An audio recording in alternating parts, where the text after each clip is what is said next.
సౌభాగ్య స్థానాలు ఉన్నాయి.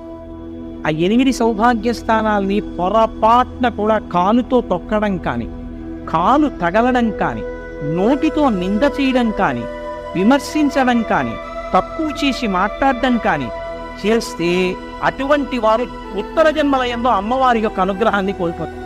మొట్టమొదటిది తాడి చెట్టు, రెండవది చెరకు. అందుకే అమ్మవారి చెరుకు పట్టుకుంటుంది. చెరుకు ముక్కలు తీసుకొచ్చి అమ్మవారికి పెట్టినా వినాయకుడికి పెట్టినా పరమ ప్రీతి. కాబట్టి చెరుకుగడ, తాడి చెట్టు, రూపుమారిన పాలు అంటే జున్ను కాని పెరుగు కాని. నాలుగవది ఉప్పు. ఉప్పుని ఎన్నడూ నింద చేయడం కానీ, ఉప్పుని తిట్టడం కానీ చేయకూడదు. నాలుగవది ఉప్పు. ఐదవది అనుములు. ఆరవది ఎర్రటి రంగులో ఉండేటటువంటి పువ్వులు. ఇంకొక 2 స్థానాలు కూడా ఉన్నాయి. జీలకర్ర. 8వది ధనియాలు.